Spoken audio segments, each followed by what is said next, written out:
Hi, this is Kathy Quinn with Floriani. I want to welcome you to the construction portion of our spring apron project of the month. Now this is a fun apron. It covers well. We've got a 36-inch long panel, so it covers our clothing very nicely. But what we have done along the bottom is we have sewn in a 9-inch strip of Insulbrite so that we have a built-in hot pad holder. So it makes it very easy to get stuff from the stove to the table or the oven to the countertop. So let's move on and look at our spring apron construction. The first thing I want you to do is you have a strip of fabric that we have cut 14 inches wide by the width of the fabric. I want you to take this, mark your center line along the 14, and then along the bottom edge I want you to measure up and draw another line. Now I love to use my sew line marking pen. These are some of the best fabric markers I've ever found. They don't leave any greasy residue. We don't have to worry about them turning colors, and they come right off the fabric. Now we've got this 1-inch line drawn so that we can use our template tearaway placement, because we are going to make sure that the bottom of our flowers are just above, just kissing this line across the bottom of our bodice, so they seem to sit right above the apron panel. Now for today's explanations, the first thing is we're going to work with 1/4 inch seams throughout. The second thing is I'm going to call this strip, this middle piece, our bodice, and the apron body will be called the panel. Now we're going to iron Floriani Stitch and Wash Fusible onto the back of this bodice strip, and we're going to make sure we've printed out our design on our template tearaway. And now we're going to place our template so that our flowers are just along that bottom marked line along the edge of our fabric. Now I used my snap hoop for easy hooping. It makes it so easy to lay your panel in there, your bodice strip, and set your top down. This has those magnets in it. It's by Designs and Machine Embroidery. You can order these from your dealer. They're wonderful. They're called snap hoops. Also, if you have to re-hoop because your hoop maybe isn't big enough to contain this design, having a snap hoop makes it real easy to just slide that fabric down and drop that top back on without any issues in re-hooping. Now we're going to place it on the machine. Go ahead and, using your template tearaway, get your center your needle, get ready. I've slid an extra piece of Stitch and Wash plain underneath my hoop to absorb any of those tight little satin stitches I'm doing. I don't want any puckering. And I've put water-soluble topping on the top. So go ahead and stitch out your design and take it, when you take it off the hoop, then remember to remove your stabilizer, both topping and bottom.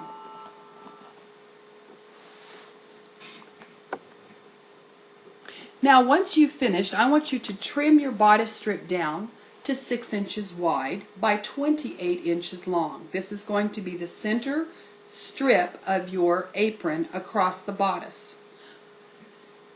How I want this trim though is we put those flowers down near the bottom edge. So what I want you to do is take your ruler.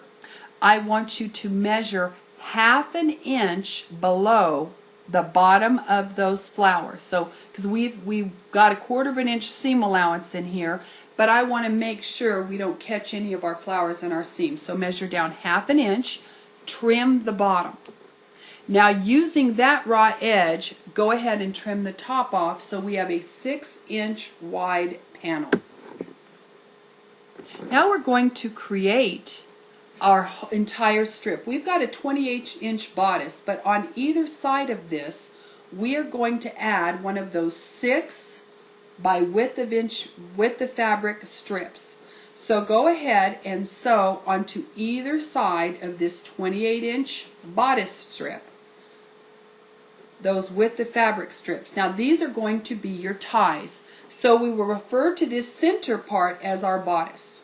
Now you have 3 strips left. I want you to take one of them and trim it down to 28 inches wide, and again attach one of the width of the fabric strips to either side of that. So now you have a bodice lining and tie lining strips. Next thing we're going to do is you've got a 4-inch strip. I want you to serge that into a tube. I want you to turn it. I use a fast turn. It's the easiest way to turn any tube, from teeny tiny spaghetti bias all the way up to very large tubes. Turn your tube, and I want you to press it, making sure the seam goes down the center back of these. Don't stitch it to, don't try and press it to the edge, press it to the center, and then trim these down to 18.5 inches. You will have two 18.5 inch pieces out of this strip, and these are going to be our straps. Once we have those straps, I'm going to take my embroidered bodice panel. Now ignore the fact it's already sewn onto the apron. I forgot to take a picture, so I've had to go back and recreate one. From the center of my panel, I measured over 3 inches and attached my first strap. Notice how you can see that seam running down the back, because right sides are together. Then I've gone over 3 inches to the right from the center and attached the second strap. So I've got 2 straps pinned down one end of each of these straps, and there's 6 inches in between them. Now I'm going to measure from the inside of that strap. On the right hand side, I'm going to measure over 11 inches, and I'm going to pin down the other end of that strap. So I'm going to do this on both sides. So we'll have 6 inches between the straps themselves, and then from the one end of a strap to the other, you've got an 11-inch opening.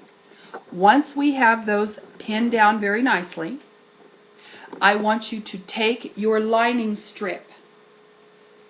Now, matching up your 28-inch piece in the center, matching up those side seams where we've attached the width of fabric strips that are our ties on our apron, I want you to pin this along, right sides together, catching those straps in between. Now we are going to serge this. We're using a serger today. We're using a 3-thread narrow hem for all of our construction today. Now I want you to start at the very top edge at one end and serge clear across, tie, bodice, and tie all the way to the end, just along the top edge. So we have serged that, catching in our straps. We're going to set this aside, and we're going to prepare the panel portion of our apron. I want you to take your panel piece. It is 36 inches by the width of the fabric. You're going to set that aside, and I want you to pick up your 9-inch strip of Insulbright and your 9-inch strip of fabric.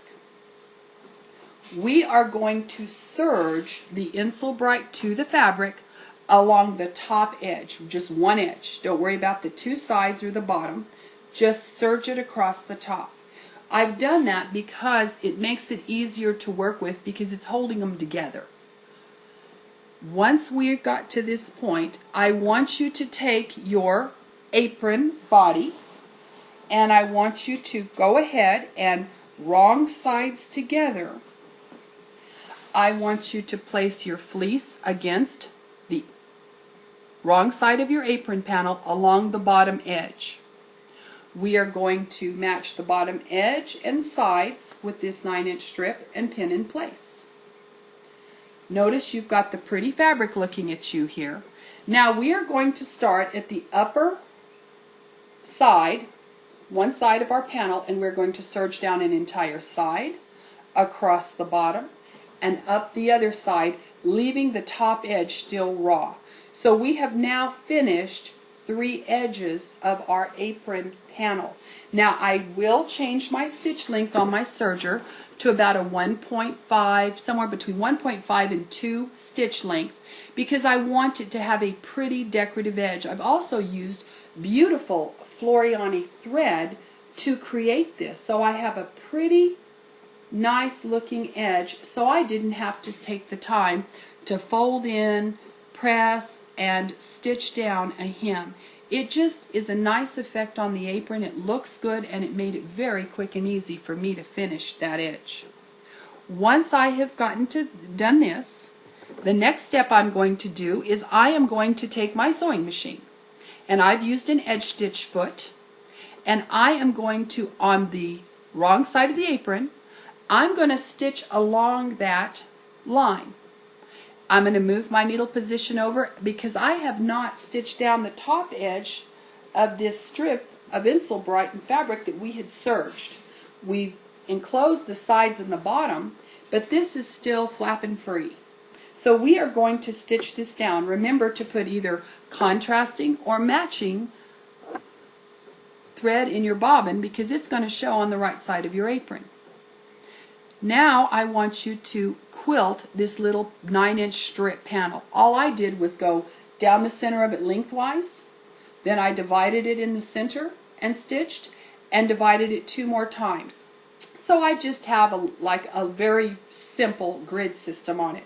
I just want to make sure when this is washed and dried, my Insel Bright doesn't move around or bunch. So you can quilt it as complicated or as simple as you like. Just put in some stitching to kind of hold that in place through multiple washings and dryings.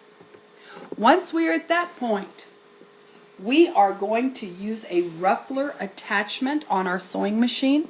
Now if you don't own one of these, today is your day. This is a wonderful attachment. What I like to use it for is I love to use it when I gather, because I have exact perfect gathers that are stitched in and hold while I put them in a garment. And you can make the gathers as deep so they look more pleated, or you can make the gathers more shallow so it does just look like gathering. So I have made this a shallow pleat. It's actually a pleat. I've made it a shallow pleat, and I have set it on the number 6 setting. You can change how many times before it tacks when it pleats in there so it holds your gathers in place. This is the width of the fabric. I need to gather it into a 27.5-inch spot.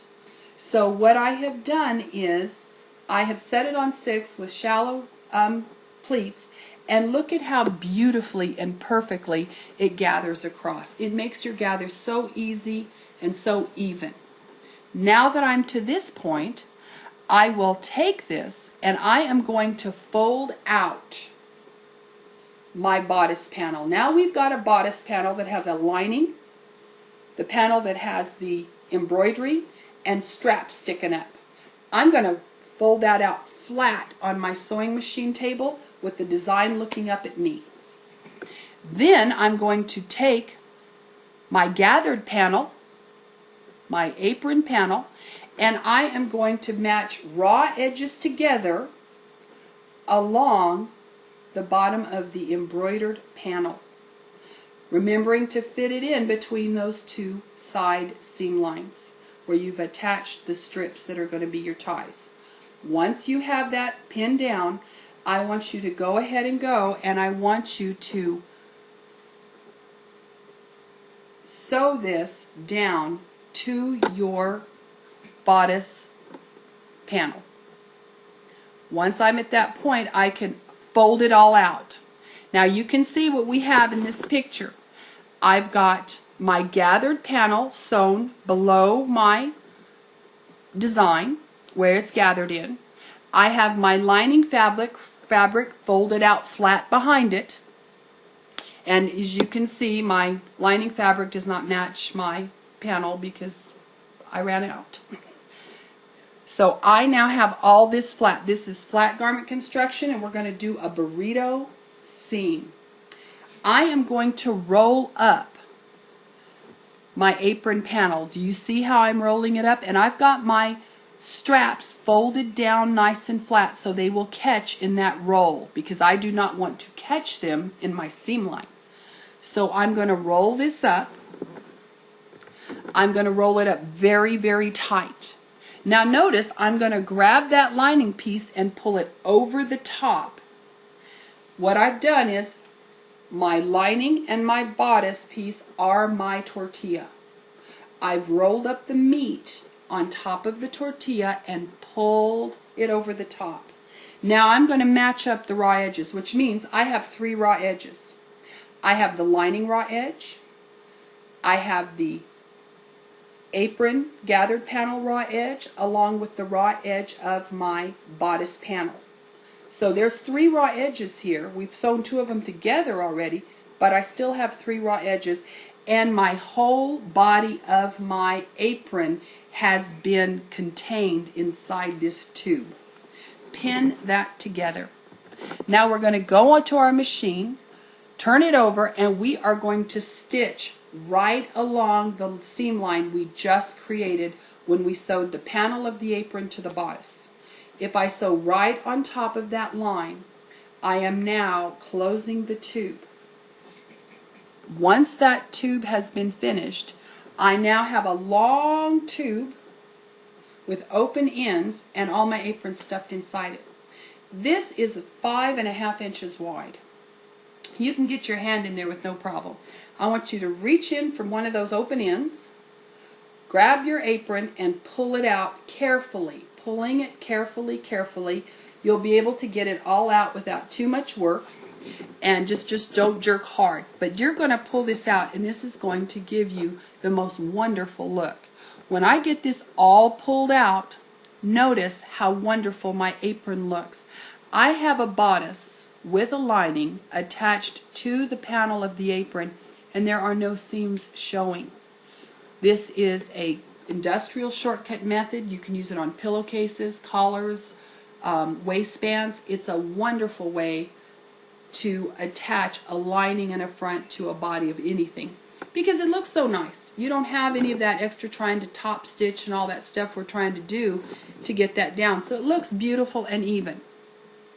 Once you've pulled that out and pressed everything down, you have finished your spring apron. And it's a nice big apron, nice and roomy, got lots of nice features, and I want to thank you for coming to this month's Project of the Month. Hope you enjoyed.